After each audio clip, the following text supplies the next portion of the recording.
আজকে তোমাদের কাছে সন্ধে একটা দারুণ জলখাবারের রেসিপি শেয়ার করছি। প্রথমে পনিরগুলি গোলমরিচ আর লবণ দিয়ে মেখে রেখেছিলাম। দিয়ে দেবো আদা রসুনের পেস্ট, টমেটো আর পেঁয়াজটা কিউব করে কেটেছিলাম, বাকি অংশটা গ্রেট করে দিয়েছিলাম। দু একটা কাঁচা লঙ্কা কুচি আর ক্যাপসিকাম, আর দিয়ে দেবো কাশ্মীরি লঙ্কার গুঁড়ো। জায়গাটা ছোট হচ্ছে দেখে মাখতে সুবিধার জন্য বড় পাত্রে ঢেলে নিয়েছিলাম। দিয়ে দেবো সয়া সস আর টমেটো সস। ও, তোমাদের কাছে তো বলাই হয়নি আজকে কি বানাবো। আজকে বানাবো পনির সাটে। তোমাদের কার কার পছন্দ বলো তো। এবার দিয়ে দেবো কর্নফ্লাওয়ার।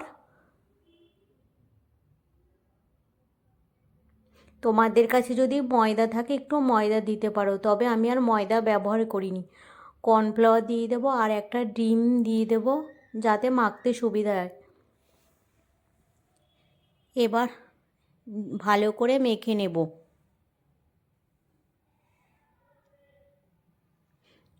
এইদিকে তেল গরম করতে বসিয়ে দেব। এবার স্যাটেগুলি ভালো করে কাঠিতে গুজে নেব। এইদিকে একটা গ্লাসে কর্নফ্লাওয়ার, লবণ আর একটু গোলমরিচের গুঁড়ো দিয়ে একটা ব্যাটার বানিয়ে নেব। এবার স্যাটেগুলি ভালো করে ব্যাটারে চুবিয়ে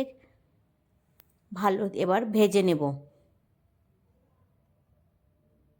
গ্যাসটা কিন্তু একটু কমিয়ে ভাজতে হবে যাতে পনিরগুলি খুব সুন্দর করে ভাজা হয়ে যায়, পুড়ে না যায়। রেসিপিটা তোমাদের কাছে কেমন লাগলো কমেন্ট করে জানাতে ভুলো না। সবাই পাশে থেকো এভাবে, কিন্তু দেখো ভাজার পরে কত সুন্দর হয়েছে। একটু টমেটো